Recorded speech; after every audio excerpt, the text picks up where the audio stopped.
All right, from Andrea. And if you're wondering, yes, that is my mother, and I did not plant this question.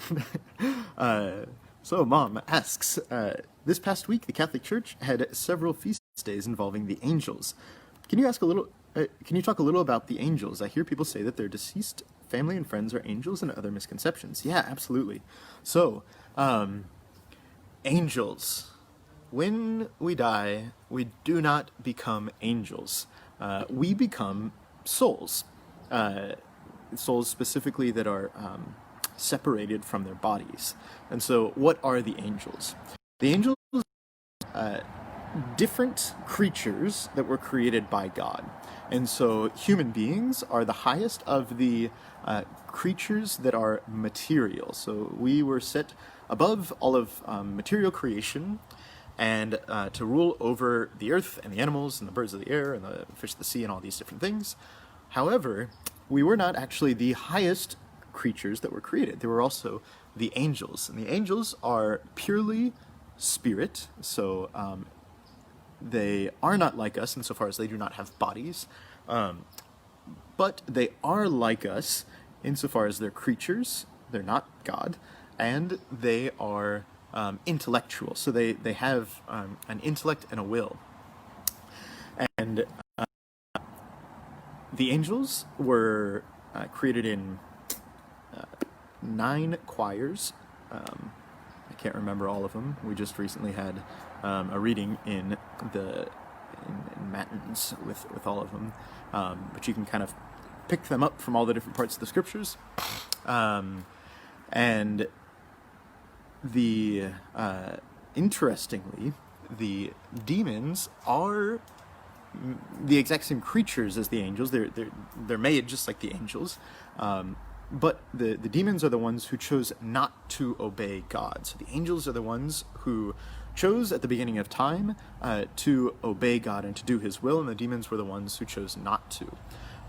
Interestingly, with the angels and the demons, because they're purely spiritual, they make one decision to follow God or not to follow God. Whereas for us, since we're material, we're in our bodies, we have lots of opportunities. We get second chances. And so even though perhaps we haven't followed Jesus Christ perfectly in the past, we do have the opportunity to convert, to change, to live the Christian life and to do God's will. And the most important thing is, at the hour of our death, do we choose God or do we not?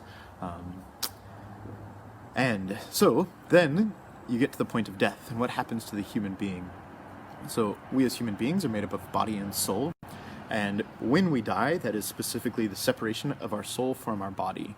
And so the soul then goes before the judgment seat, and we are either destined for heaven, in which case we may need some purification, so we go to purgatory and then to heaven, or to hell, and there's no coming back from there. And so that hopefully clarifies things a little bit.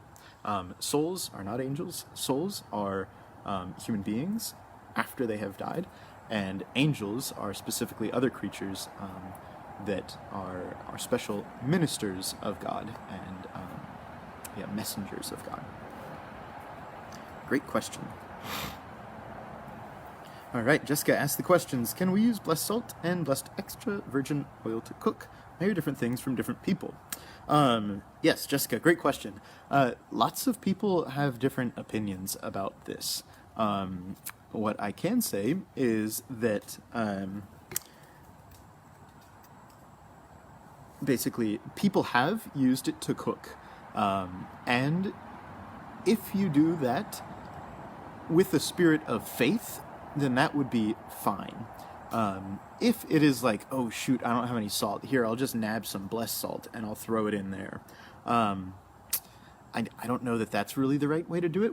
The thing is to recognize that this has been set aside in a particular way for the expulsion of evil spirits, for demons. Those are angels, fallen angels, and for the protection from the devil. And so as long as those things are used for that purpose and in that way, then it's perfectly fine.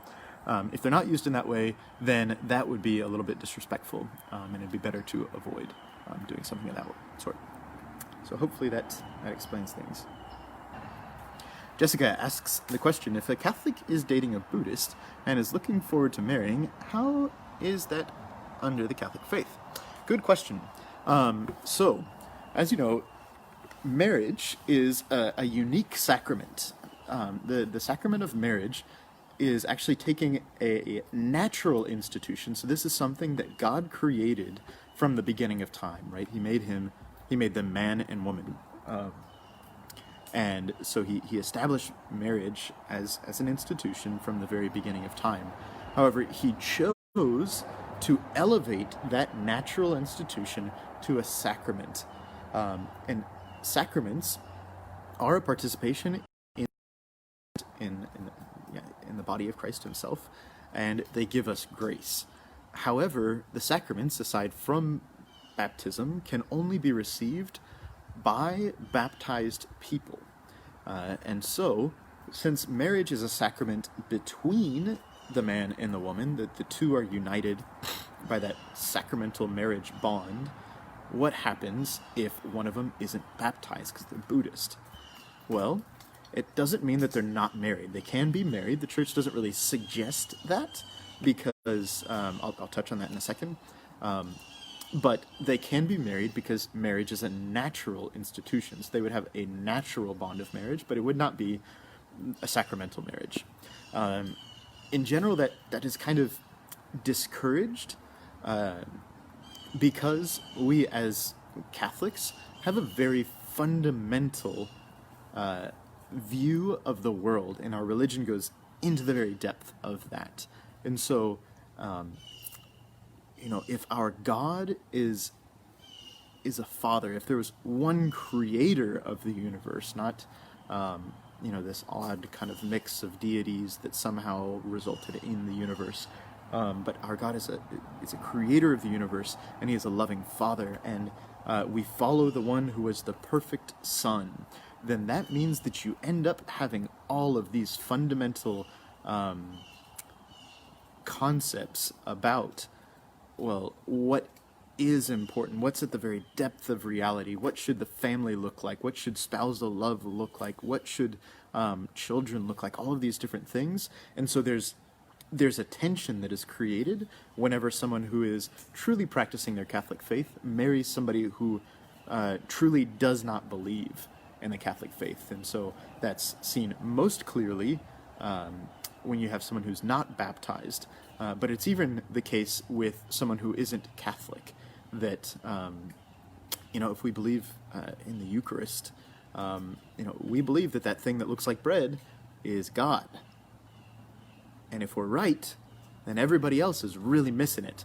But if we're wrong, then we're worshiping bread. And the spouse that doesn't believe that, therefore, either really thinks that we've got it wrong or thinks that we're worshiping bread, which, it's just hard to live in the same household for your entire life and to raise your kids in a setting like that, because, that's worshiping the Eucharist, if it's true, means that everybody else is missing the point, and if it's not true, it means that we're all nuts. And so, that's a big thing to deal with in a family. So hopefully that helps clarify things a little bit. While this is happening, you may have also seen in the news, the Pope just signed a new encyclical in Italian called Fratelli Tutti. And it is about living in the post-pandemic world as a single human society. And interestingly, some people got really upset because they said it wasn't inclusive enough. Fratelli Tutti means brothers all. However, there's an interesting thing in Italian.